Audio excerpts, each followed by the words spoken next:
Banyak yang meyakini metode pengobatan ini mampu mengurangi perasaan sakit, peradangan, relaksasi, dan masih banyak lagi.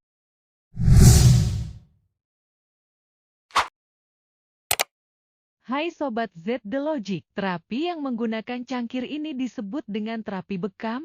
Terapi ini sudah lama diminati karena bisa memberikan banyak manfaat kesehatan. Apa itu bekam? Bekam merupakan salah satu pengobatan alternatif yang cukup populer dan banyak peminatnya, karena mampu mengatasi banyak masalah kesehatan. Terapi yang berasal dari Timur Tengah dan Cina ini bisa kamu lakukan dengan menggunakan cangkir khusus untuk menghisap racun atau darah kotor yang ada dalam tubuh. Bekam bekerja dengan cara meningkatkan aliran darah, mengendurkan fascia atau jaringan ikat, dan karenanya bisa merangsang penyembuhan. Terapi ini mirip dengan cara pemijatan jaringan dalam yang dapat kamu gunakan untuk memecah jaringan parut dan mengurangi rasa sakit, mengacu pada Journal of Acupuncture and Meridian Studies dan studi lainnya. Terapi ini dapat mengatasi beberapa penyakit lokal atau sistematik. Beberapa manfaat yang bisa kamu dapatkan yaitu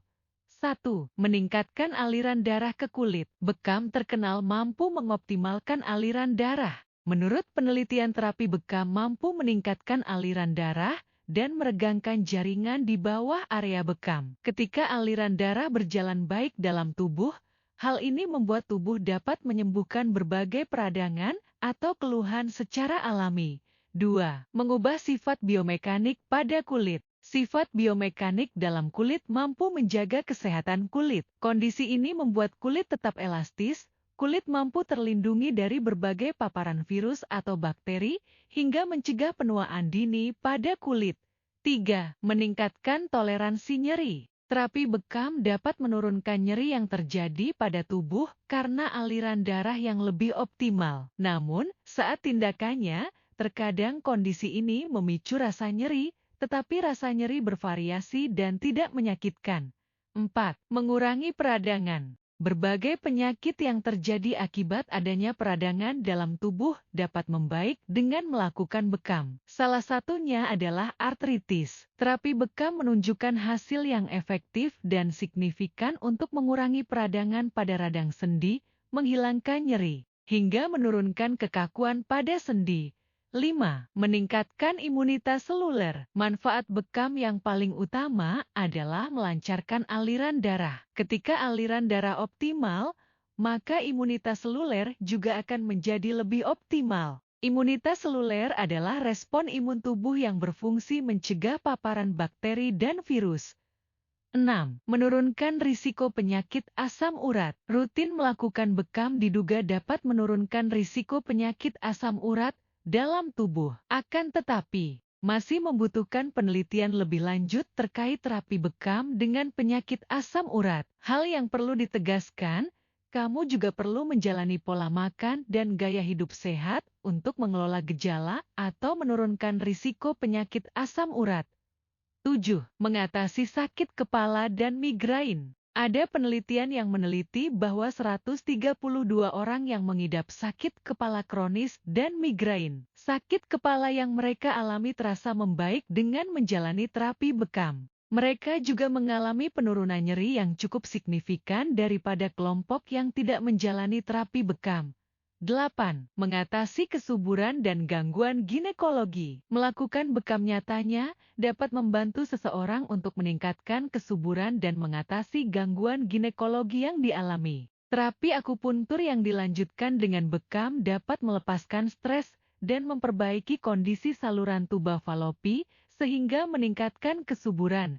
9. Mengatasi berbagai penyakit. Bekam secara tradisional juga sudah bisa kamu gunakan untuk mengatasi gangguan paru-paru seperti batuk, kongesti bronkus, dan asma. Terapi ini juga secara tradisional bisa mengatasi kelumpuhan atau paralisis, keluhan pencernaan, dan nyeri. Para peneliti bahkan telah mempelajari bekam terutama di Cina, dan mereka menemukan manfaat terapi tersebut untuk beberapa kondisi seperti kecemasan, depresi, sakit punggung, varises, tekanan darah tinggi, eksim, jerawat, radang sendi, diabetes, anemia, insomnia, dan asam urat. Meski begitu, penelitian lebih lanjut masih para ahli butuhkan untuk mengonfirmasi manfaat dari terapi ini. Tujuannya untuk mendukung kesehatan atau penyembuhan dari penyakit. Bagaimana prosedur terapi bekam itu? Sebelum menjalani terapi, kamu mungkin perlu mengonsumsi makanan ringan dalam 2-3 jam sebelum sesi berlangsung. Berdasarkan metodenya,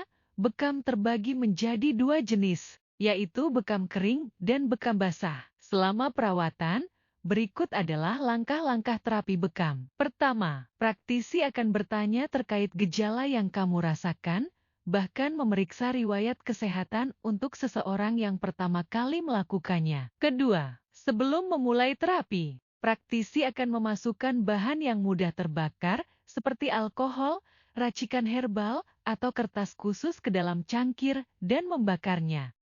Ketika api mati, cangkir akan langsung terapis letakkan pada permukaan kulit. Kamu mungkin akan merasa ada tekanan mengisap saat cangkir menempel pada tubuh. Hal itu karena udara di dalam cangkir menciptakan ruang hampa yang menarik kulit dan otot ke dalam cangkir. Keempat, praktisi mungkin membiarkan kamu beristirahat selama beberapa menit hingga waktunya melepaskan cangkir. Pada terapi bekam kering, cangkir akan menempel dalam waktu yang sudah ditentukan, biasanya sekitar 3 menit. Sedangkan pada terapi basah, cangkir akan menempel selama 3 menit. Kelima, terapis akan mengangkat cangkir dan membuat sayatan kecil pada area kulit tersebut untuk mengeluarkan darah.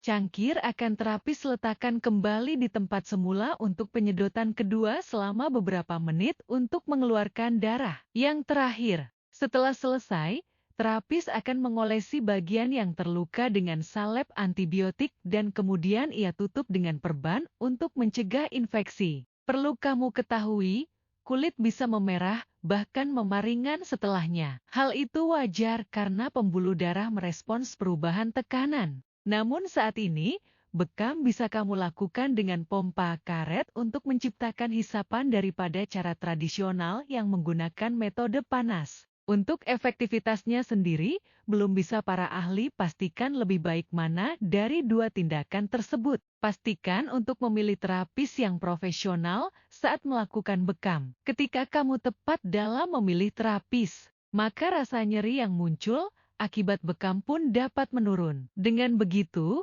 kamu bisa menjalani terapi ini dengan lebih nyaman. Jangan lupa untuk memilih terapis bekam yang memastikan kebersihan dan sterilisasi peralatan yang digunakan. Mangkuk atau gelas bekam bisa terbuat dari kaca, plastik, bambu, atau seramik. Pastikan terapis telah membersihkan dan mensterilisasi gelas untuk mencegah penularan penyakit. Terapi bekam juga sebaiknya dilakukan oleh terapis yang memiliki kompetensi untuk melakukan terapi ini. Hal ini penting untuk diperhatikan guna menghindari hal-hal yang tidak diinginkan. Selain itu, kamu juga harus cermat dalam memperhatikan kebersihan alat-alat bekam yang digunakan untuk mencegah infeksi kulit dan penularan penyakit, seperti hepatitis B, hepatitis C, dan HIV.